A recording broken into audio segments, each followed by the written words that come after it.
I always think when you're starting anything, like even me, if I'm starting anything, I always think like, who can I collab with that has an audience, but like it's not a massive audience. Because if I'm just trying to get something out of someone and they're massive, they're not really going to do it back. Do you know what I mean? It's hard to get that favor back out of someone. So if you go and you approach like, you know, the biggest label or the biggest like celebrity or whoever, it's going to be hard. You know, they probably won't respond, right? But like if you approach someone that has a bit of a following, which is like, you know, a few thousand or something like that, that's also trying to build something and you're trying to offer something in return, you know? 100. Yeah, that's the thing, is like trying to, like, I just think that the way to get more attention is like trying to like collab with different people, and that doesn't mean just musically, that also means like collab in terms of content, because you are good with the content, but like how can you, I think you should think about like how can you use some of those videos that you already do or some of the songs that you already have to put on other people's This is when shit. you come into this, do you know what I mean? Just Yeah, I mean, puzzle to, do you know what I mean? Like, yeah, I mean, you know like what I'm that, saying? you know, it's true. Like, I find all that stuff super interesting, and that's like, I'm always more than happy to help on that stuff. It's more like, but that stuff has to come from you, because it's like, it's led from you with your content every day. Like you're posting all that stuff, you know. So I can. I'm not an expert at it. I'm just seeing lots of things and like patterns in different people's careers, or just like how just different brands do stuff. And I just feel like let's have a look at your Instagram right now. Let's analyze it. Your Instagram's popping there, I'm not gonna lie. I like it. It brings, especially when I hear J&J, just going up energy. Yeah, I mean, listen, you're doing stuff like you're doing. That's like a challenge, isn't it? Yeah. Like stuff like that is really good, man. I think what you need though is to kind of your thing is like an attention problem, not on your side, but like you need people to have attention on you. Do you know what I mean? And like the only way to really do that, like in my opinion, shows are good, but only if they bring you value. Like only if it's like a show that like is a good association. If you do something with Link Up TV or whoever like that, all that stuff's good because you're building relationships with them. Like you have to think like if you do a show like with Link Up TV, the show in itself might get you a few fans, but the more valuable thing out of that show is the relationship with those guys. Do you know what I mean? Yeah.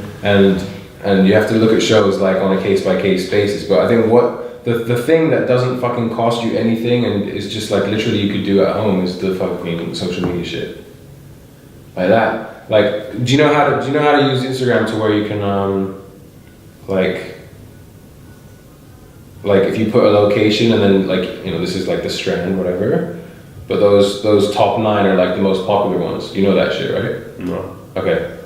So like what's the location that's good for you, or that's where are you from?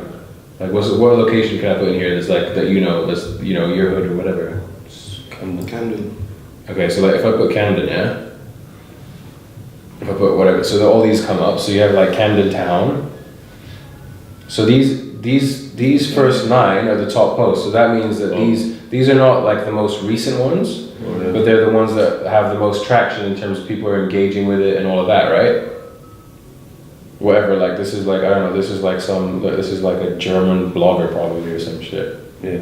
Okay. You know? Oh. But these are people that have tagged that location. So my thing is like, the fucking awesome thing about this shit is that you could be so specific with it. You could pick a shop down your street, and then you could see the top 9 people that did it. Or you could pick like anything, yeah? So my point is that when you look at this, if you spend some time looking at this shit, then you might find other people on here that, whether it's like, you know, there's so many like amateur bloggers, like everyone wants to be a fucking blogger, right? And they'll want to have like followers and all that stuff. So like find people like that, because those people are always hungry for content, so they'd love to have your song or your video or your challenge or whatever. So you could do like a challenge collab video with them. Okay. And if they have like 5,000 followers, then you're getting exposed to their 5,000. Do you know what I mean? And the more you do that, then that's going to bring more and more people towards you. Like that's what I mean. Like that stuff is like such a no-brainer to me, because it's like it's not going to cost you anything. Like it's authentic to people, because people see through shit now. So like you could put £20 on a Facebook ad or on an Instagram ad. It's cool. It might, you get a few more likes on the picture, but it doesn't actually really bring you like a genuine interaction. Whereas if some girl down the street follows that blogger because, whatever, she's like a fitness blogger and that goes into fitness, but that girl posts, a fitness video with your song, and then that, you know what I mean? Like the girl then goes like, fuck, I like that song, and then she starts listening to your music, then you've got a real fan, which is, that's more... It's more effective. That's what I mean, that's more valuable to you for the rest of your career versus... me telling you like, yo, you spend like £100 on an Instagram ad, because then it will just like get a few more views on that video, but it won't be real. Do you know what I mean?